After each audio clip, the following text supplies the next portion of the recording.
Доброе утро, наши дорогие телезрители. Доброе утро, Республика. В эфире программа «Якутия» на телеканалах «Якутия-24», НВК «Саха». Утро Якутии. Мы, конечно, желаем вам сегодня самого хорошего, бодрого настроения. Ну и, конечно, подготовим вас к рабочему дню. Тем более, что сегодня празднуется Николин день, и именно этому у нас будут прямые включения. Наш коллега Вероника Тамтосова уже готовит что-то интересное. Мы узнаем о традициях и приготовим утку. Ну а также пообщаемся в нашей студии с нашим гостем, заслуженным врачом Якутии Пантелеймоном Семеновым. Также узнаем о трендах этого лета. В общем, сегодня эфир будет очень интересный, насыщенный, поэтому просыпайтесь вместе с нами, заваривайте кофе и смотрите наш эфир. Ну а я напоминаю, что у нас также есть телеграм-канал «Утро Якутии», на который вы можете подписаться, используя QR-код, который вы видите на экране. Ну и, конечно, чтобы знать, что надеть сегодня перед выходом на работу, давайте узнаем, какая погода за окном. По состоянию на 6 часов утра температура воздуха в центральных районах республики была плюс 14, плюс 19 градусов. В заречной группе Улусов плюс 12, плюс 22. В южных 7-11 градусов выше нуля. В Вилюйской группе Улусов от 11 до 19 градусов со знаком плюс.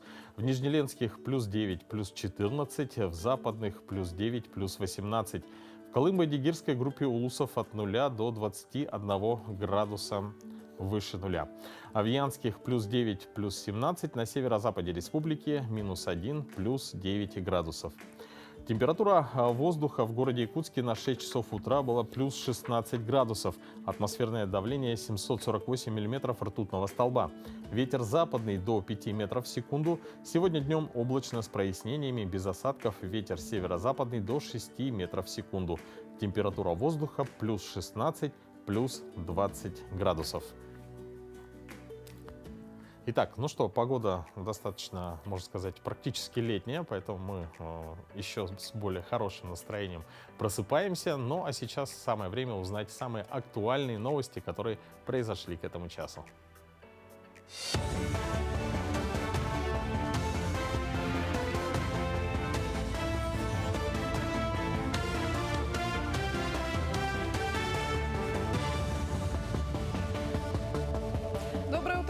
Последние новости к этому часу.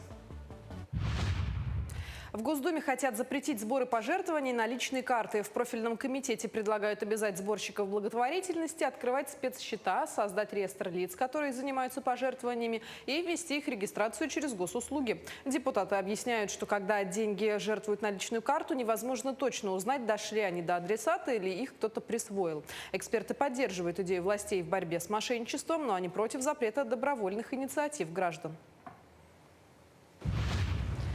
Роспотребнадзор по республике напомнил туристам о правилах безопасности за рубежом. Ежегодно ведомство регистрирует 1 или 2 случая завоза различных заболеваний, в частности лихорадки денге, которые чаще всего заражаются в Таиланде и во Вьетнаме. Реже в Якутию из Африки завозят малярию. Тем не менее, специалисты рекомендуют соблюдать несколько простых правил, которые значительно уменьшат риски заражения различными инфекциями. Во-первых, при выезде желательно сделать необходимые прививки против кори и брюшного тифа и проконсультироваться с врачом о применении препаратов против холеры и марилии. При этом основным методом профилактики заболеваний будет соблюдение элементарных правил личной гигиены. Мытье рук, употребление чистой питьевой воды и исключение из рациона еды сомнительного качества. Очень многие инфекции, вот эти лихорадки, передаются через комаров, клещей, блох, поэтому использовать репелленты, одевать белую, практически светлую одежду, желательно, чтобы рубашка была с длинными рукавами, брюки, ну, чтобы видно было, вот сидит клещ или комар.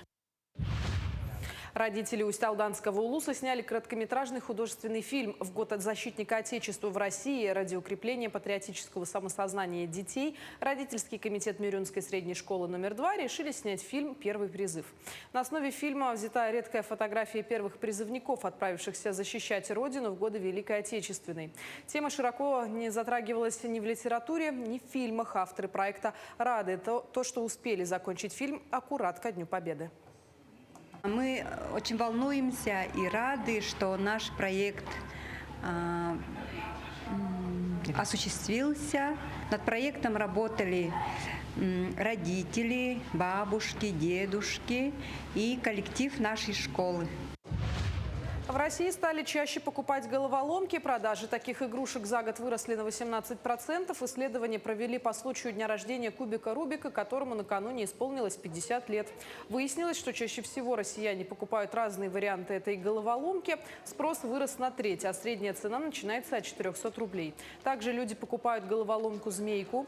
Ранее сообщалось, что в прошлом году россияне потратили более 4 миллиардов рублей на игрушки антистресс. Это в 1,5 раза больше, чем в 2023. С 22 по 25 мая температура будет на 5-7 градусов выше нормы. Это связано с мощным затоком тепла в регионах Дальнего Востока. Температурный фон на 5-9 градусов, превышающий климатические характеристики мая, прогнозируют в 19 субъектах России на этой неделе. При этом на северо-востоке Иркутской области возможны ночные заморозки до минус 7 градусов. А в Красноярском крае, Тыве и Хакасии до конца недели температура будет выше 26. Сегодня, 22 мая, День Николая Чудотворца или Николин день – один из любимых праздников народа Саха. После долгой и суровой зимы наши предки с радостью встречали начало лета, а этот день считался особенно благоприятным для очищения жилища, задабривания духов и загадывания желаний. Николин день старались провести на природе, чтобы поблагодарить землю за пережитую зиму. Важным ритуалом было кормление духов. На ветке деревьев развешивали солома, как дар духам-покровителям, бросали в огонь кусочки оладий, чтобы задобрить хозяев местности. Также верили, что родившиеся 22 мая обладают особой удачей. Их сны в эту ночь всегда сбываются. Сон, увиденный днем, исполнится ровно через 5 лет.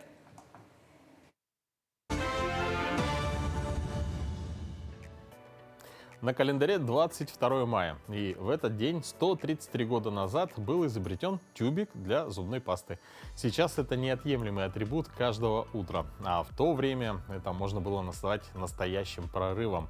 Тюбик очень быстро нашел свое признание и заменил неудобные пакетики с зубным порошком. Какие еще важные события произошли в этот день, нам расскажет наша рубрика «Даты и события».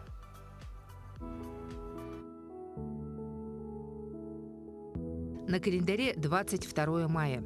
Сегодня Международный день биологического разнообразия, Всероссийский день бассейновой индустрии. А в Якутии отмечается День Сайлыка.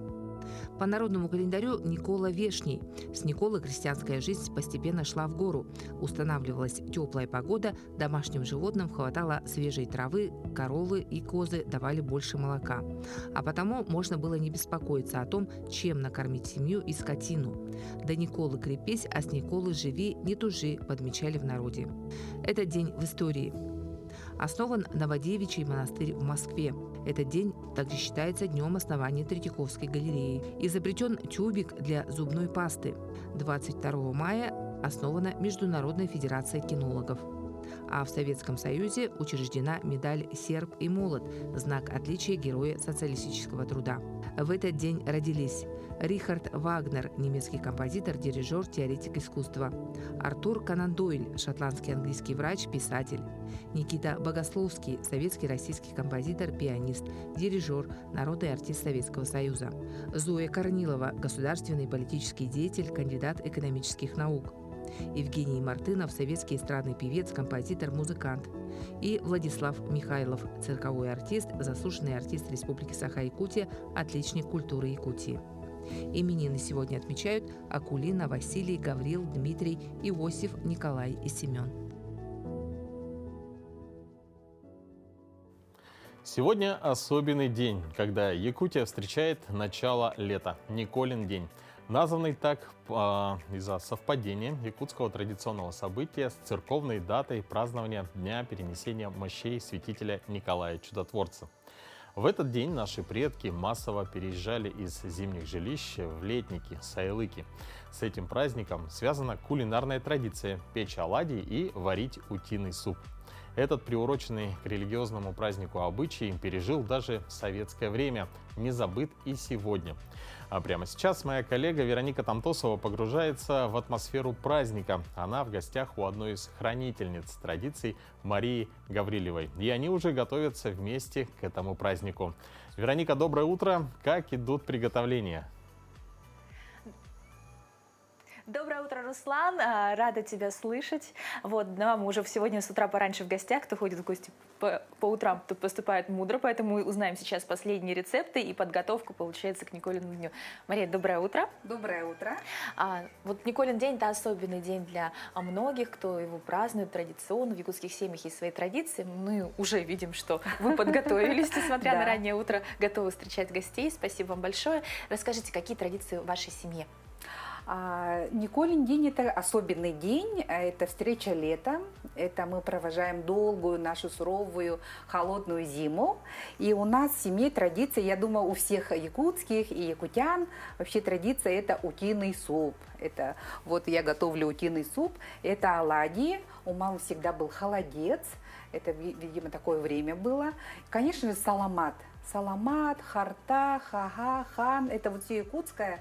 Это мы всегда, вот мое детство, это вот якутские такие. И, конечно, окуривание. Окуривание это было всегда, окуривали, когда кто-то болеет, мне кажется, так вот обеззараживали воздух, скажем, да.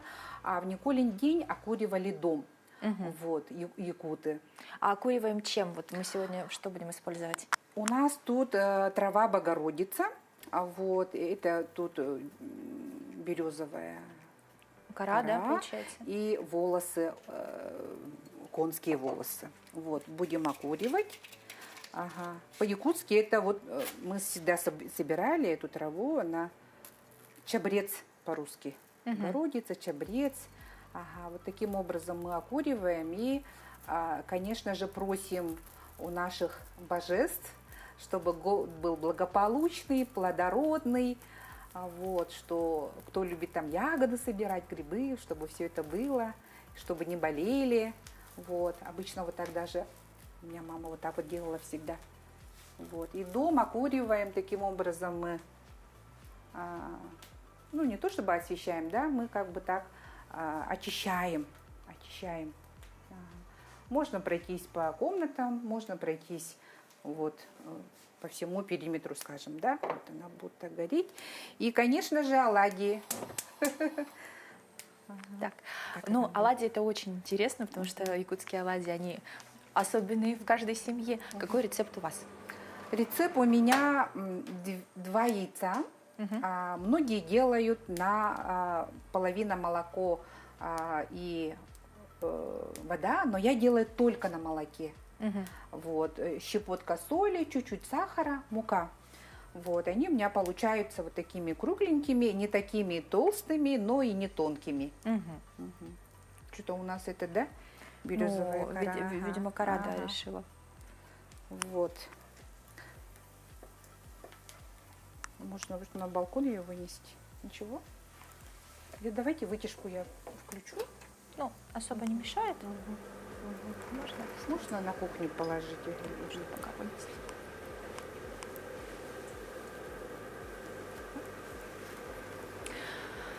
Оладушки у нас такие яркие, уже пожарили с утра. Да, они, конечно же, я говорю всегда обрядовая еда, как бы, да, мы оладьи не всегда готовим, но готовим его по особым случаям, да, оладушки, они символизируют солнышко, вот, и, конечно же, тоже это само приготовление тоже, думаю, таинство, да, когда женщина готовит оладьи, она, конечно же, думает о своих детях, например, тоже внуков, благословляю, прошу новый день, чтобы все было хорошо. А кто вас учил готовить? Конечно же, мама. И со скольки лет? Да. Ну, чтобы все... Обычно сейчас же детей берегут, такие вот маленькие, рано еще. Да. Потом, когда лучше начинать учиться готовить? Я вот не помню, но я всегда... Мама у меня очень любила готовить, хотя она была финансистом, но она всегда находила время делать заготовки. И отец охотился, и у нас всегда были там зайчатина, утки были, и она меня вот с раннего детства готовила их готовить, обрабатывать рыбу, как чистить караси, да, вот я каких-то с малых лет, ну я не знаю, наверное, с 5-6 лет, наверное, вот уже держала ножик и чистила караси, выщипывала, помогала, как могла, вот, выщипывать утки, вот, разделывать зайца, вот, поэтому спасибо маме, что ко всему этому меня посвятила и научила. Что еще, какие традиции есть в Николин день и какие приметы? Вот я знаю, что можно посмотреть, какое будет лето, да, как Николин день пройдет. У вас есть какие-то свои приметы? Ну, вообще, в Николин день это же Тангара күні, это вот такой божий день, обычно особо не работают, но опять-таки не рекомендуется лежать и заниматься бездельем, вот, поэтому Николин день для нас всегда это выезд на природу был, мы всегда, это как тогда говорили маевка. Маевка Лыбардова, это значит выезжаем на природу, на пикник, и та еда, которую мама готовила заранее, мы всегда вывозили и с друзьями, родными, мы выезжали на маевку. Ну, получается, отличный повод собраться всей семьей. Да, да, встреча лета, и как раз подснежники, фотографии, очень много фотографий сохранилось с тех времен. Я очень благодарю родителей. Мы сегодня, у нас достаточно такой богатый стол, мы покажем чуть попозже, но у нас есть вот здесь утка. Вообще, Да. с чего начинать, ну, понятно, утиный суп лучше готовить из своей дичи, так сказать. А с чего начинать вот работу с уткой? Так, у нас тут, можно я сюда вот перейду? Вот у нас 2 экземпляра. Ага. Это у нас чиккамай, чирок. Из них получается очень вкусный суп. И в детстве мне всегда давали чирка покушать, да. А щипываем мы с грудки начинаем, потому что тут шерстка такая, пух такой мягкий, да. И мы начинаем с грудки его чистить. Надо обязательно, чтобы был у нас такой хороший тазик.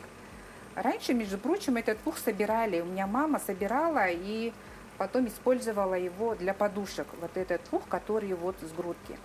И вообще касательно вот обработки, да, уток, их надо сразу, пока они свеженькие, их надо выщипывать сразу. Вот. И когда они уже такие не очень, их чистить, конечно, тяжело. Но когда уже, конечно, в холодильнике и морозилке полежала утка, гусь, я иногда делаю так, что я кладу их в горячую воду на часок, а можно, чтобы она хорошо разморозилась. Видите, вот свеженькое все, и чистится очень легко. Вот, начинаем с грудки и переходим плавно к спинке. Вот, к спинке, а спинка, она чуть-чуть, тут немножко такие перья достаточно грубые, и тут чистится не так просто. Потом ломаем вот тут вот есть сустав, ломаем тут кость, режем, а так вот мы обрабатываем его как курочку, получается. Внутренности я все убираю, но раньше у меня мама оставляла печень, оставляла желудок, она очень тщательно промывала желудок, печень, из печени, кстати, фуагра готовят, да, вот знаменитое блюдо, и печень, сердце, да, сердце. Вот. Поэтому утка это, конечно, такое блюдо праздничное, мы его в обычные дни не кушаем.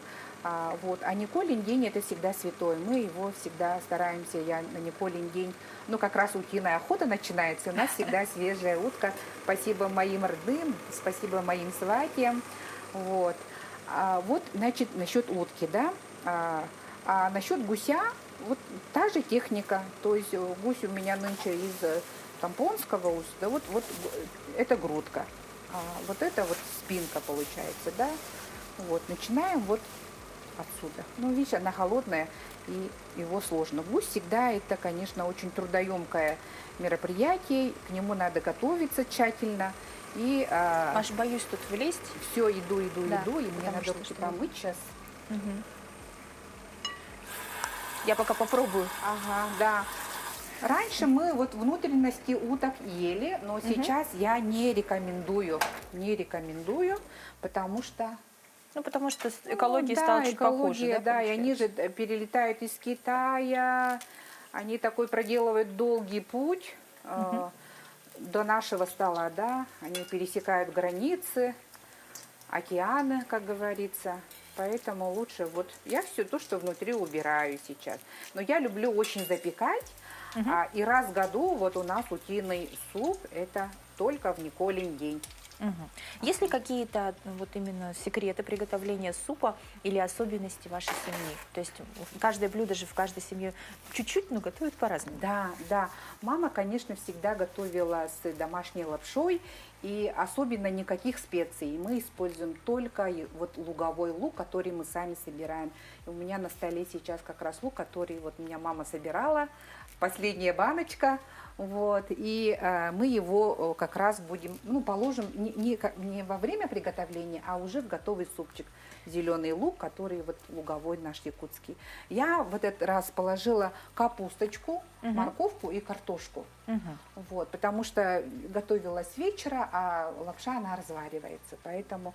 И еще есть такая фишка, называется селейдяхмин. Ага, это такая вот, когда берешь бульон, надо дать остыть, кладешь туда муку.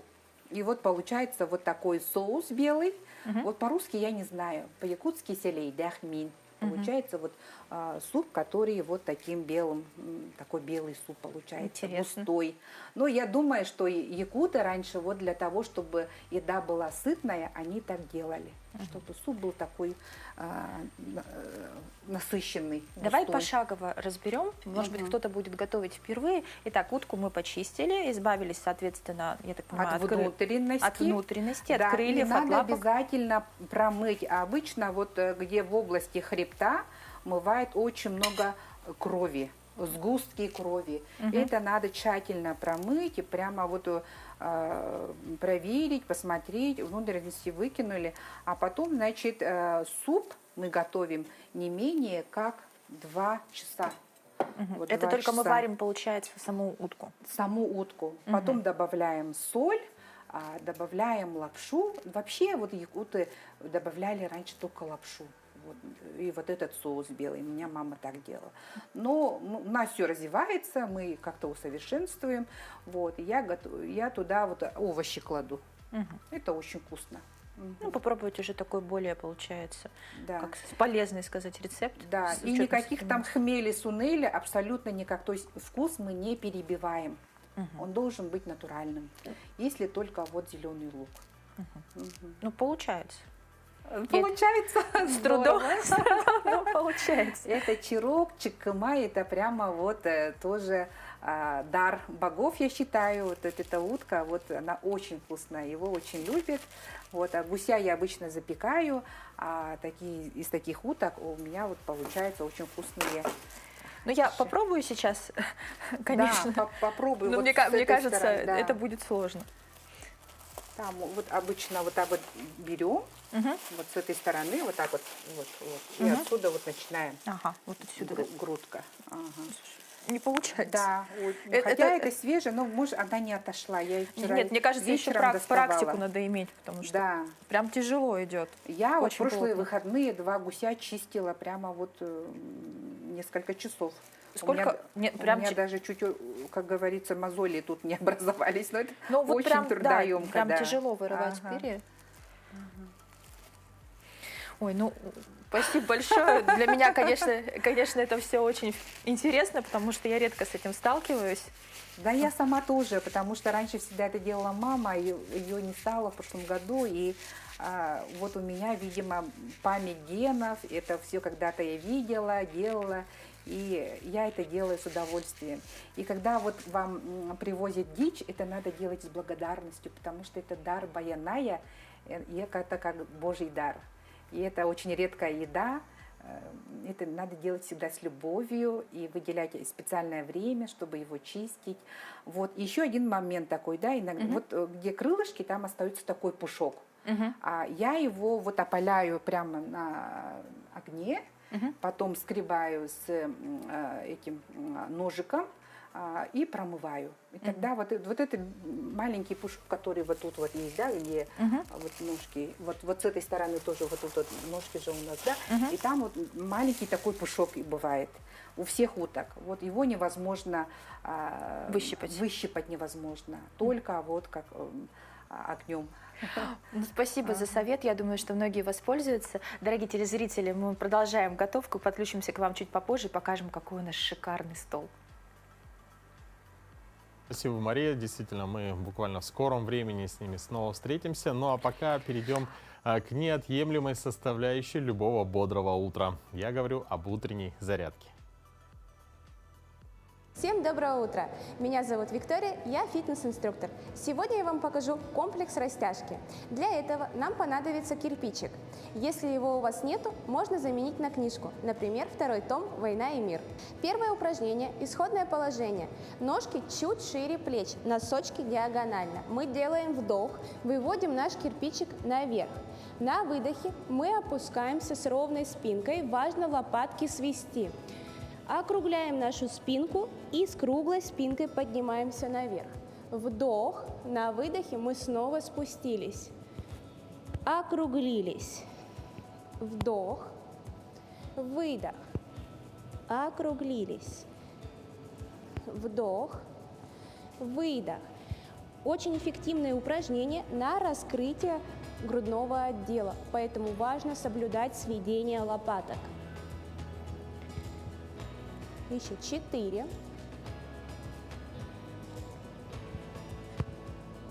3, 2, 1. Выполняем 12 раз, 3 подхода. Исходное положение то же самое. Ножки чуть шире плеч, носочки диагонально, кирпичик выводим также наверх, но мы здесь добавляем наклончики в сторону. Делаем вдох, лопатки свели, на выдохе мы наклонились вправо, развернули корпус в центр, переместились влево, развернули, выросли обратно. Выдох, вернулись, вдох. Выдох. Важно, когда мы перемещаемся по центру, кирпичик тянется в потолок. Ни в коем случае мы его не заваливаем. Еще 4, 3, 2, 1. Следующее упражнение. Наш кирпичик мы кладем на передний край коврика.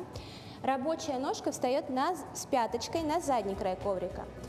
Левую ножку мы кладем на кирпичик, делаем вдох и на выдохе начинаем выполнять сначала пружинистые упражнения. Делаем вдох, на выдохе каждый раз все ниже и ниже спускаемся. 8, 7, 6, 5, 4, 3, 2, 1. Сделали вдох. На выдохе максимально ушли вниз. Зафиксировались на 8 счетов и стараемся расслабить наши связки.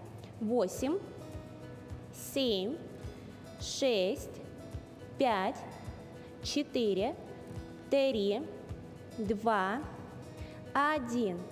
Аккуратно поднимаемся. Такое упражнение повторяем 3 подхода, 8 раз пружин и 8 раз фиксация. Далее меняем ножку. Комплекс нашей растяжки подошел к концу.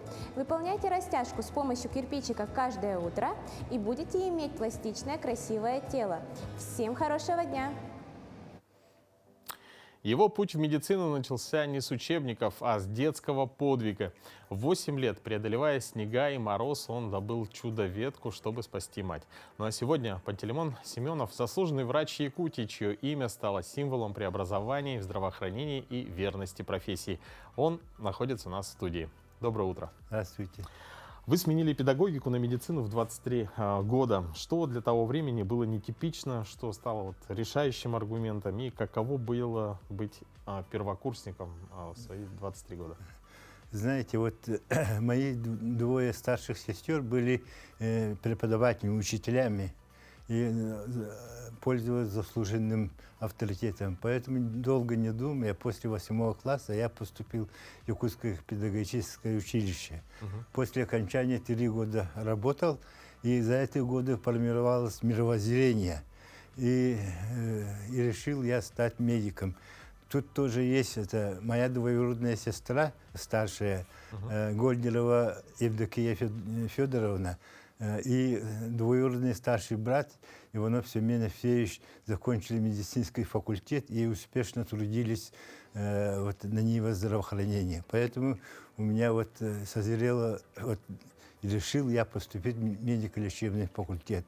А того, что мне было 23 года, то дискомфорта не было. Почему? Потому что юноши, которые поступили, мои однокурсники, в основном были с производства и после армии. Поэтому мы были одногодки. Ну и в свою очередь, скорее всего, это было такое уже взвешенное, осознанное Да, решение. осознанное решение. Вот что, на ваш взгляд, сегодня главное в профессии врача, и вот какими качествами должен обладать врач? Я думаю, так, в настоящее время медицина очень хорошо высоко шагнула, да, и к этому подвигло развитие высокотехнологических диагностических и лечебных оборудований.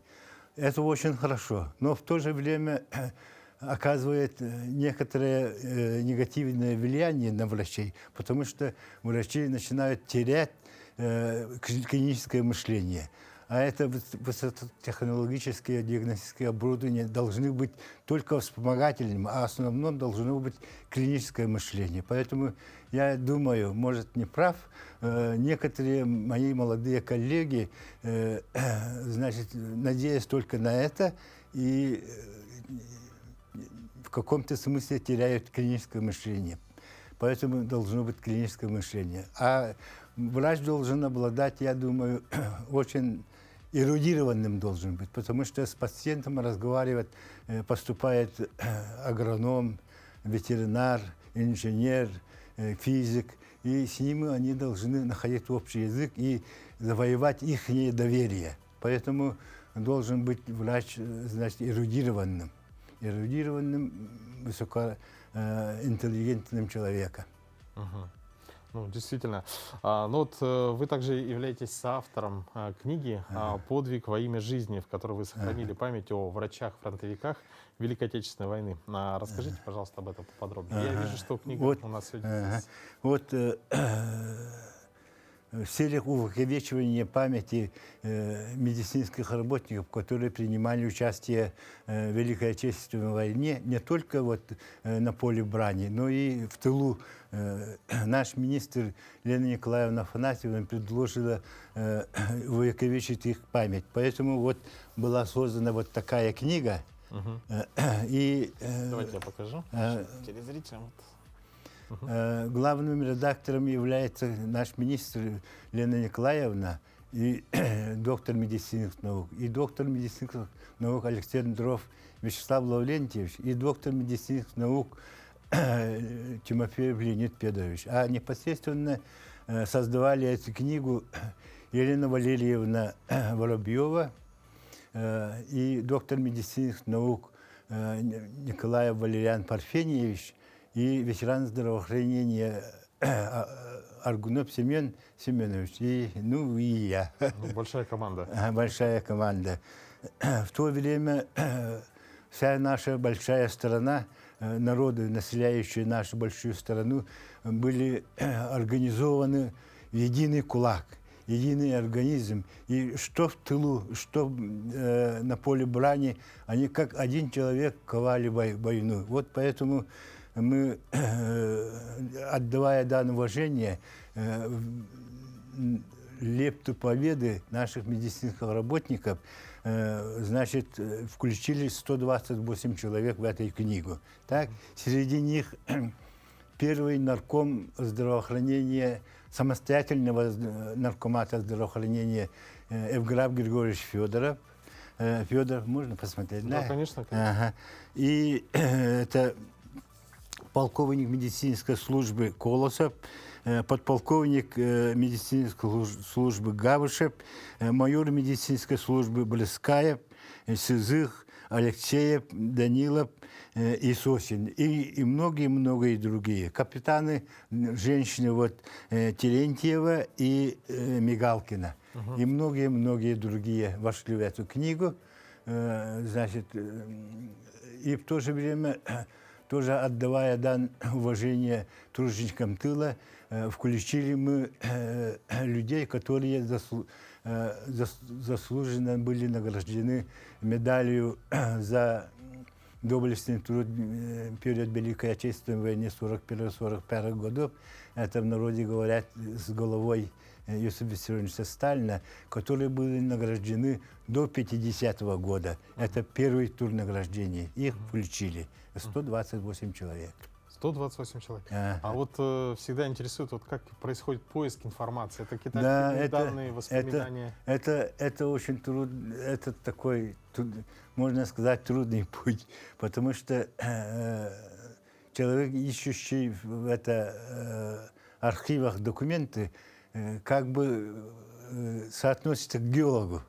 Иногда повезет, иногда не повезет. Поэтому люди работают в архиве. Например, Елена Валерьевна практически в архивах очень много работала. Семен Семенович работал в газетах, перелистал газеты Якутия, соседская Якутия и Крым, перед вот это времени. Это перелопатили всю эту работу в архиве, поэтому вот это здесь, что здесь занесено, все достоверные архивные данные. Ну, действительно, огромная работа была проведена. Вам огромное спасибо вашей большой дружной команде. Ну и, конечно, желаем вам творческих дальнейших успехов. Спасибо. Спасибо вам большое. Им, нашим всем я передам ваши пожелания. Очень буду рад. Спасибо большое. Но еще одним масштабным событием этого месяца станет фестиваль сдачи нормативов ГТО, который пройдет уже в эти выходные. По всей республике люди разных возрастов смогут проверить свои физические способности, выполняя определенные испытания.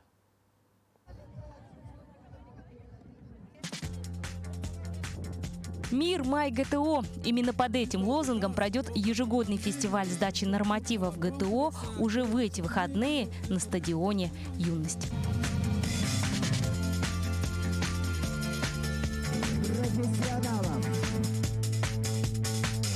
Программа фестиваля включает сдачу нормативов для мужчин и женщин от 6 до 70 и старше. Это позволяет каждому желающему, независимо от уровня физической подготовки, попробовать свои силы и улучшить здоровье. Так хорошо мы сдавали в Советском Союзе. Потом Советского Союза не стало, это с 91 года, и ГТО не было.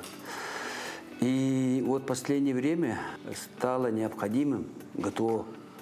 ГТО это что означает? Готов к труду и обороне. Если человек хорошо подготовленный, он хорошо работает и защищает себя и семью. Нормативы ГТО включают в себя 18 ступеней, рассчитанных на определенный возраст. И чтобы сдать нормативы в своей возрастной категории, мужчинам и женщинам необходимо пройти 5 обязательных испытаний на бронзовый или серебряный знак отличия и 6 испытаний на золотой. Одним из нормативов для женщин является поднятие туловища от пола. Чтобы сдать 11-ю ступень на золото, девушке необходимо поднять туловище 30 раз за минуту. Сотрудник фонда будущих поколений республики Иван Сивцев в спорте с юных лет. И чтобы не забыть свое школьное увлечение, в 2021 году активно занялся многоборьем. В прошлом году, в честь своего 30-летия, скажем так, да, в преддверии 30-летия я сдал нормативы с ГТО на 10-ю ступень, получился на золото. Так что в этом году на фестивале ГТО, предстоящий фестиваль ГТО, мы тоже готовимся на 11-ю ступень. Конечно же, сложности бывают именно в беге. Это забег на 3 километра, это на 100 метров и на 50 метров. То есть обычно то, что с каждым возрастом, конечно же, уменьшаются результаты, да, скоростные показатели. Думаю, что в связи с этим нужно забавлять свои обороты, надо ежедневно тренироваться, оставаться в форме. Дурной пример заразителен, а положительный так вообще шанса не оставляет. Бригадир строительно-ремонтной компании Иван Филиппов узнал об Иване из соцсетей и, последовав его примеру, занялся спортом. Такие настоящие лидеры, такие, которые поддерживающие здоровый образ жизни, это настоящие примеры для молодежи. Следуя за его примером, я именно пошел в спорт и хочу уже в этом году тоже сдать на ГТО. Он, оказывается, золотой медалист, и я вот тоже, как и он, хочу вот стать золотым медалистом. ГТО – это не только про спорт, единомышленников и отличное самочувствие, но и про льготы. В организациях, финансируемых бюджетом республики, за сдачу нормативов сотрудникам полагаются дополнительные оплачиваемые выходные, частичное возмещение расходов на посещение спортивных секций, тренажерных залов, бассейнов и других спортивно-оздоровительных объектов.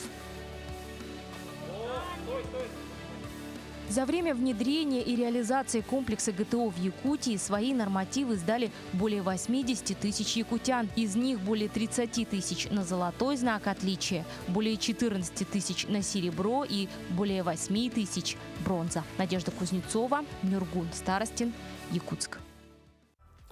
Наставник и его команда – это один из самых ярких проектов, который собрал активных школьников из многих школ Нерингринского района. Итоги этого проекта, а также многих других, подвели в Центре развития творчества детей и юношества города Нерингри на торжественном сборе Союза детских общественных объединений «Содружество». Подробности узнаем далее. Проект интерактивной игровой программы «Наставник и его команда», которая реализуется ребятами из районного штаба Содружества и педагогического отряда «Легенда», стартовал осенью прошлого года. В этом году направления конкурса прошли по вызовам Всероссийского клуба «Большая перемена». Ребята с общеобразовательных организаций активно принимали участие во всех наших программах. Особенно хорошо выделилась у нас программа «Наставник и его команда», команда из которых состоит из 5 активистов школы, а также 5 детей, которые состоят на всех видах учета. И у нас очень хорошая динамика по выведению таких ребят в активную жизненную позицию. Знакомясь с ребятами, даже после того, как они были сняты со всех видов учета, они дальше хотели продолжать играть в интерактивную районную программу. То есть у них даже был такой вопрос, что мы больше не будем играть, раз мы снялись с учета. То есть мы как раз таки в этом плане поддерживаем ребят, и они активно продолжают участие уже на других районных программах, именно как уже активисты своих школ. На протяжении всего учебного года наставники сопровождали команды по пути к успеху, командной работе и совершенствованию личностных качеств.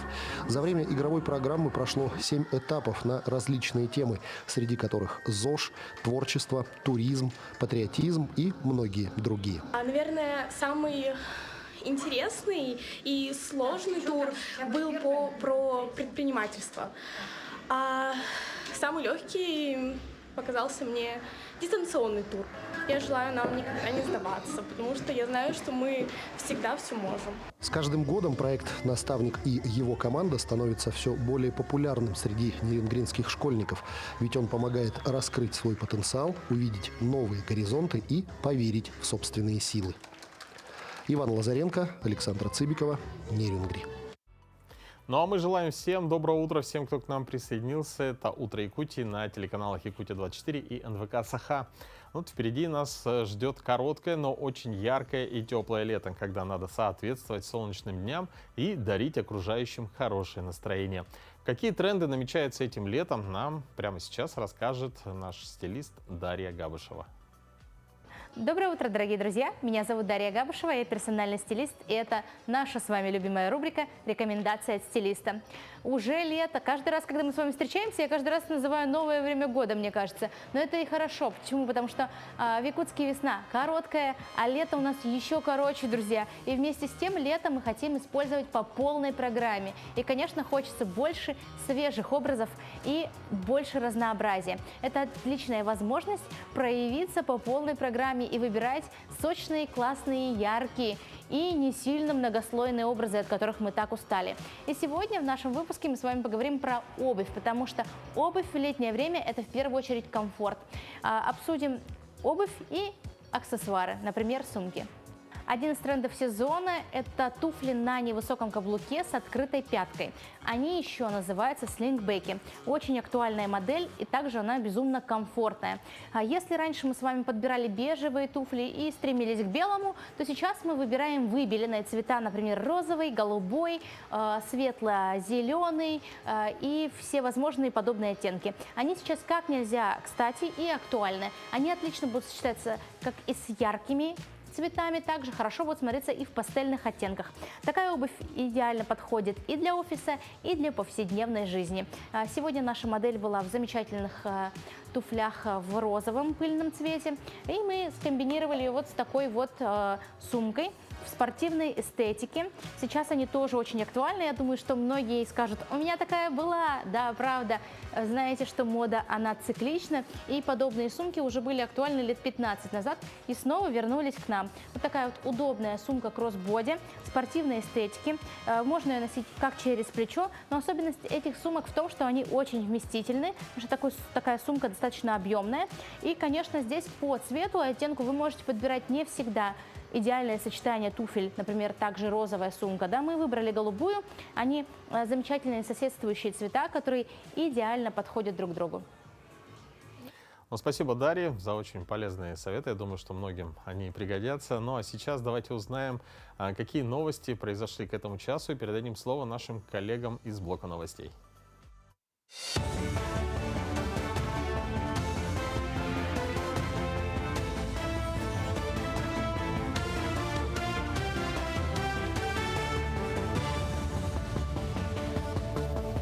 Продолжаем освещать самые заметные события. Доброе утро.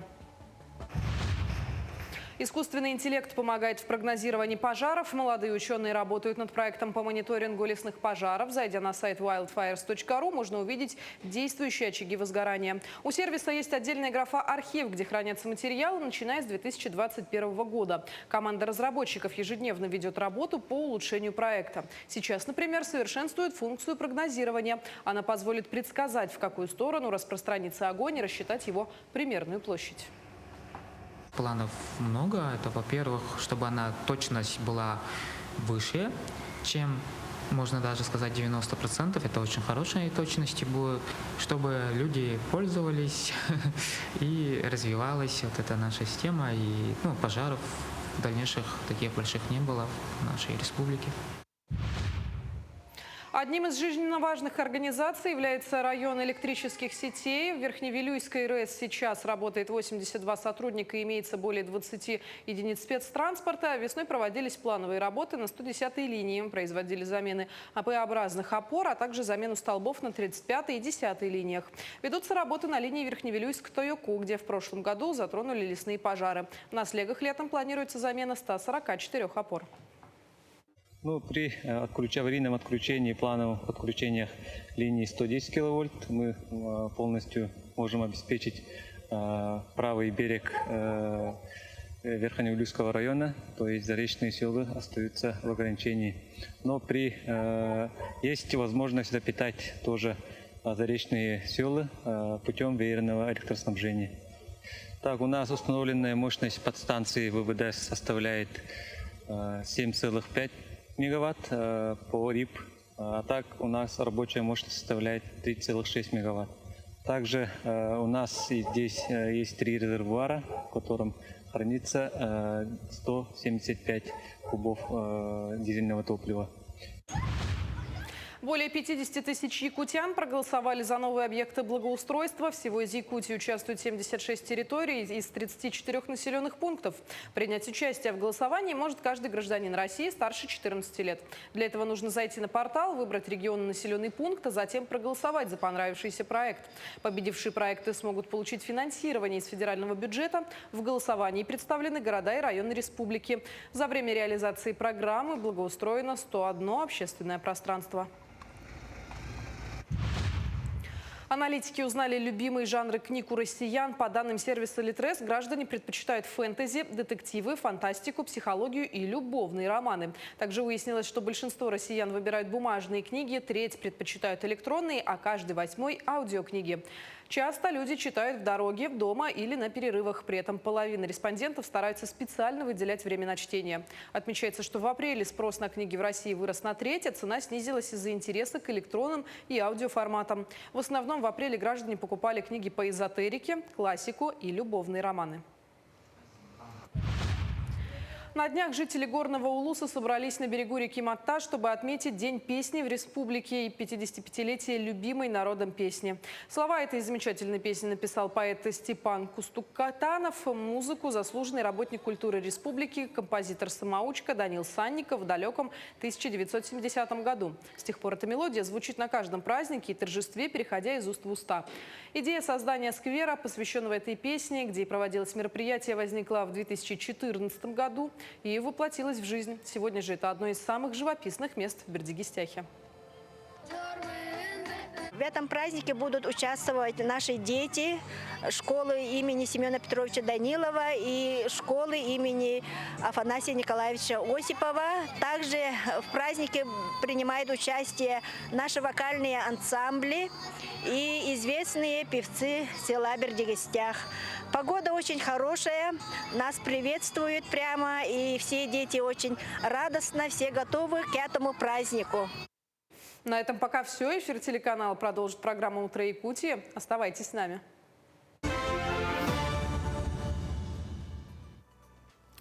Ну, а сегодня тот самый момент, когда я хотел бы так разделиться и, соответственно, оказаться там, где сейчас находится Вероника, потому что у них очень вкусное включение. Сегодня, друзья, утро, которое предвещает праздник Николин день. И, соответственно, мы сейчас слово передаем Веронике и хранительнице традиций Марии Гаврилевой. Вероника, тебе слово. Ну, очень приятно слышать тебя, Руслан, когда ты хочешь в двух местах быть одновременно. Приглашаем тебя после эфира, ну или давай телепортом к нам. У нас, правда, очень вкусно, нам повезло с хозяйкой, уже все накрыто. Понятно, что некоторые блюда были приготовлены заранее. Давайте посмотрим, Мария нам все расскажет. Мария, ну, первое, это, конечно, утка. Вот она у нас на столе. Утка у нас, утиный суп, у нас уже вот катыя, вкусный суп, наваристый. Вот. И, конечно же, здесь у нас присутствуют якутские блюда. Это кровяная колбаса, жеребячая, харта, тоже жеребячая. И, кстати, к утке мы подаем вот луговой лук, который, вот я говорила, мама собирала.